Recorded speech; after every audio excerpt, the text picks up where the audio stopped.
സ്മിത, ഈ ഇപ്പൊ നമ്മളോട് സംസാരിച്ച ഇപ്പൊ നമ്മുടെ ഈ ചാനലിലെ പ്രോഗ്രാം ഹെഡ് ആയിട്ടുള്ള ആളുടെ എത്രയോ വർഷങ്ങളായിട്ടുള്ള ബന്ധം, കുറെ ആളുകളായിട്ടുള്ള ഈ ബന്ധങ്ങൾ, അതായത് ഈ വർഷങ്ങളോളം നീണ്ടു നിൽക്കുന്ന റിലേഷൻഷിപ്പ് വളരെ വാമത്തോടു കൂടി നിലനിർത്തുന്ന ഒരാളാണെന്ന് ഞാൻ മനസ്സിലാക്കിയത്. ഇതൊരു എവരിവണിനെ പ്ലീസ് ചെയ്യുന്ന ഒരു പരിപാടിയുണ്ട്, ആളുകളെ പ്രീതിപ്പെടുത്തുക, ആളുകളെ എപ്പോഴും ഹാപ്പി ആക്കി അവരോട് സന്തോഷം മാത്രം പറയുന്ന ഒരാള്. അത് എപ്പോഴെങ്കിലും ബാധിച്ചിട്ടുണ്ടോ? ഞാനോ? ഇല്ല, ഒരിക്കലും ഇല്ല. അങ്ങനെ ഞാൻ പ്ലീസ് അങ്ങനെ ആണെങ്കിൽ എനിക്ക് ഇവിടെ ഉള്ളത് ഭയങ്കര കോണ്ടാക്ട്സ് ഉണ്ടെന്നല്ല പറയുന്നത്, പക്ഷെ എനിക്ക് നല്ല രീതിയിലുള്ള കോണ്ടാക്ട്സ് ഉണ്ട്. സിനിമയിലാണേലും ഈ ഫീൽഡിലാണേലും. കാരണം 2010 തൊട്ട് ഞാൻ ഈ ഫീൽഡിലുണ്ട്. പക്ഷെ ഇന്നേ വരെ എനിക്കൊരു സിനിമ അങ്ങനെ ഒരാളുടെ പുറകെ നടന്ന് എനിക്കത് തരണം അറിയാമല്ലോ, ഒരു 10 പ്രാവശ്യം കണ്ടിന്യൂസ് അയച്ചാൽ ചിലപ്പോ പണ്ടാരെ കൊടുക്കാമെന്ന് വിചാരിച്ചു ഇല്ല, അങ്ങനെ തരൂല്ലേ. അങ്ങനെ അത്രയും നല്ല സിനിമകൾ ചെയ്യുന്ന ആൾക്കാർ എനിക്ക് ഫ്രണ്ട്സ് ആണിപ്പോ. എൻ്റെ അടുത്ത് പലരും പറയും, സ്മിത നിനക്ക് ഇത്രയും ആൾക്കാരെ അറിയില്ലേ, നിനക്ക് ചോദിച്ചുകൂടെ? ചോദിച്ചു. ഇപ്പം വലിയ വലിയ സിനിമകൾ ചെയ്യുന്ന സ്ക്രിപ്റ്റ് റൈറ്റേഴ്സ് ആണെങ്കിലും പ്രൊഡക്ഷനിലുള്ളവരും പ്രൊഡ്യൂസർ, ലൈൻ പ്രൊഡ്യൂസേഴ്സ് ഒക്കെ എനിക്കറിയാം. പക്ഷെ ഞാൻ അങ്ങനൊന്നും ചെയ്യില്ല. സുമേഷ് ഏട്ടനെ എത്ര വർഷമായിട്ട് അറിയാം. സിനിമയുടെ കാര്യം ചോദിച്ചില്ല, ഞാൻ ചെയ്യേണ്ടതാണ് എനിക്ക് തന്നെ വരുന്നൊരു വിശ്വാസമുണ്ട്. നമ്മൾ എത്ര പുറകെ പോയി ഞാൻ എപ്പോഴും ഒന്ന് നഷ്ടപ്പെടുത്തി മറ്റവന്റെ പുറകെ ഞാൻ പോവില്ല. കാരണം അത് ഡ്രീമായിട്ട് നടക്കുന്ന ആൾക്കാരുണ്ട്, ഞാൻ ഒരിക്കലും അങ്ങനെ പറയാം. കാരണം ജോലി വരെ ഉപേക്ഷിച്ച് സിനിമയുടെ പുറകെ നടക്കുന്ന ആൾക്കാരുണ്ട്. പക്ഷെ എൻ്റെ കംഫർട്ട് കാരണം എനിക്കൊരു ഡെയിലി ലൈഫ് കൊണ്ടുപോകാൻ, എനിക്കൊരു മന്ത് കൊണ്ടുപോകണമെങ്കിൽ ചിലപ്പോൾ ഇതാണ് എൻ്റെ പ്രൊഫഷൻ. ആ ഒരു സാധനം നഷ്ടപ്പെടുത്തി എനിക്ക് മറ്റവന്റെ പുറകെ പോയി അതും ഇല്ല ഇതും ഇല്ലാണ്ടാക്കാൻ എനിക്ക് താല്പര്യം. വന്നാൽ ഞാൻ എപ്പോഴും പറയും, ആർക്കും എപ്പോഴും ഒരു കംഫർട്ട് സോണിലാണ്. ഞാൻ അങ്ങനെയാണ്, കാരണം ഞാൻ ശീലിച്ചു വന്നത് അങ്ങനെയാണ്. ഒരു മന്ത്ലി ഒരു 2 സീരിയൽ ഞാൻ ചെയ്ത് അങ്ങനെ ശീലിച്ചു വന്ന ഒരാളാണ്. അപ്പൊ എനിക്ക് മന്ത്ലി ആകുമ്പോൾ ഒരു 10 days 5 days എന്ന് മാത്രമേ ഞാൻ വീട്ടിൽ നിൽക്കുന്നു. അത് ബ്രേക്ക് ചെയ്യണമെന്ന് ഞാൻ പറയുന്നു. അല്ല, അതും ബ്രേക്ക് ചെയ്തില്ലെങ്കിൽ എനിക്ക് ജീവിച്ചിട്ട് കാര്യമില്ല. സോ ഞാൻ അതിന്റെ പുറകെ എനിക്ക് കിട്ടിയാൽ ചെയ്യും. പക്ഷെ എനിക്ക് അതിനുവേണ്ടി അവൻ എഫേർട്ട് ഒന്നും ഇടൂല.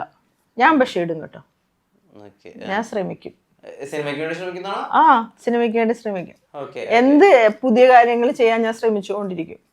ഈ കിക്ക് ബോക്സിംഗ് ഒക്കെ അതിന്റെ ഭാഗമായിട്ട് വന്നതാണോ? എനിക്ക് അങ്ങനെ കിക്ക് ബോക്സ് എല്ലാത്തിനും ആഗ്രഹമാണ്. ഡാൻസ് പഠിക്കണം, ടൈം വെറുതെ കളയുന്നത് എനിക്ക് ഇഷ്ടമല്ല. അല്ലെ പുതിയൊരു ലാംഗ്വേജ് പഠിക്കണമെന്ന് ആഗ്രഹമാണ്. അല്ലെങ്കിൽ ഒന്നും പഠിച്ചില്ല, പഠിക്കണം പലതും പറ്റുന്നില്ല. ഒന്നാമത് മോനുണ്ട്, പിന്നെ അതിന്റെ ഇടയ്ക്ക് ആഗ്രഹിക്കും ഇവനെ ഞാനൊന്നും ചെയ്യിപ്പിച്ചില്ലല്ലോ, 9 വയസ്സായി.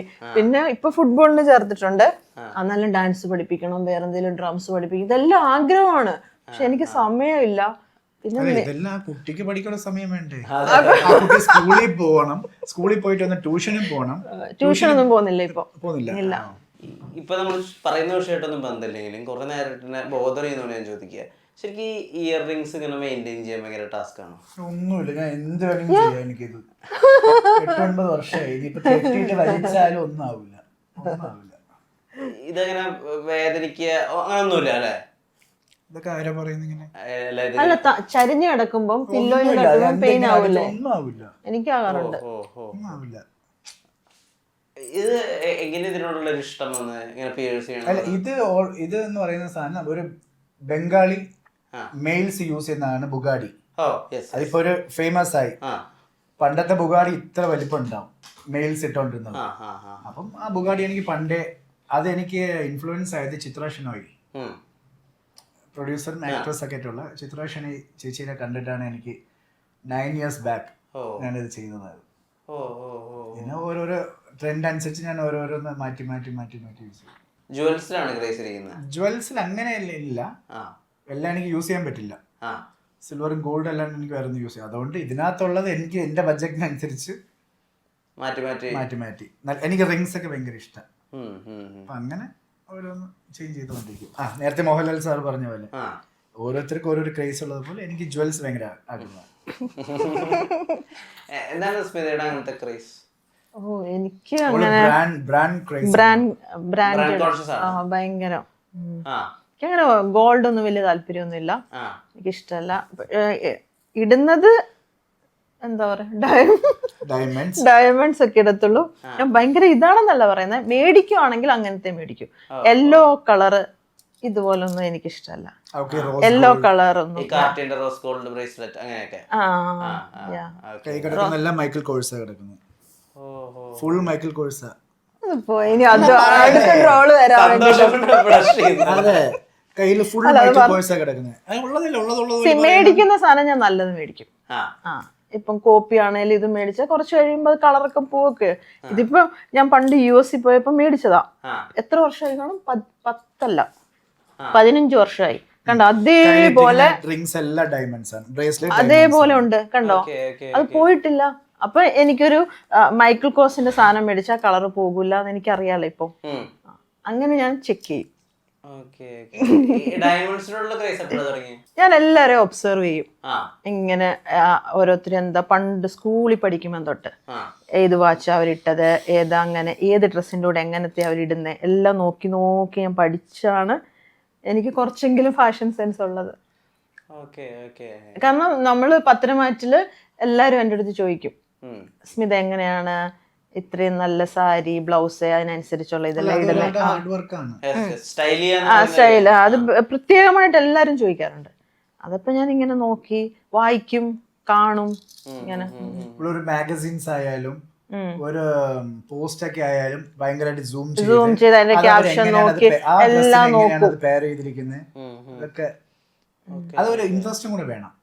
ഏതൊരു ഒരു ക്യാമറയില് ഒരു മേക്കപ്പ് ആയാലും അതിനോടുള്ള ഇൻട്രസ്റ്റ് ഉണ്ടെങ്കിൽ മാത്രമേ പുതിയ പുതിയ അപ്ഡേഷൻസും പുതിയ പുതിയ ട്രെൻഡ്സ്. ഇന്ന് ഈ റെഡ് ഇടുന്നെന്ന് വെച്ചോ, ഞാൻ പിൻട്രസ്റ്റിലാണെങ്കിലും പോയിട്ട് നോക്കും റെഡിന്റെ കോമ്പിനേഷൻ എന്താണ്, കോൺട്രാസ്റ്റ് എന്താണ്, അതിന് എന്തിട. ഇന്ന് ഞാൻ വലിയ കാര്യമായിട്ടൊന്നും ചെയ്തിട്ടില്ല. ഇന്നലെ വണ്ടർലേ കൊണ്ട് ടാനൊക്കെ അടിച്ച് കൊളായിട്ടിരിക്കും. അപ്പോ അങ്ങനെല്ലാം നോക്കും. എത്ര ഡയമണ്ട് ശേഖരം ഉണ്ട് ശരിക്കും? അയ്യോ ഒന്നുമില്ല, ഇതേ ഉള്ളൂ, വേറൊന്നും ഇല്ല. അപ്പൊ പോയി. ഇല്ല, ഒന്നുമില്ല. എന്റെ കള്ളന്മാരും ഒന്നും എടുത്തോണ്ട് പോകും. എന്റെ വീട് എല്ലാവർക്കും അറിയാം അല്ലേ. സീരിയലില് ഇപ്പൊ നമ്മളൊരു നെഗറ്റീവ് വേഷം ചെയ്ത് വർക്ക് ആയി കഴിഞ്ഞാൽ പിന്നെ അത് തന്നെ കിട്ടിക്കൊണ്ടിരിക്കും. അത് തന്നെ കിട്ടുക. പറഞ്ഞില്ലേ, ഞാൻ 13 വർഷമായി, 12 ഞാൻ ചെയ്ത 7 സീരിയലും ഞാൻ നെഗറ്റീവാ ചെയ്തത്. ഏഷ്യനെറ്റിൽ ഞാൻ 3 കഴിഞ്ഞ ദിവസം ഞാൻ ആർക്കോ പിക്ചർ അയച്ചെടുത്തു, ഓ ഈ കുട്ടിക്ക് നെഗറ്റീവ് ചെയ്യാൻ പറ്റുമെന്ന് തോന്നുന്നു. ഞാൻ അങ്ങനെ പറഞ്ഞു.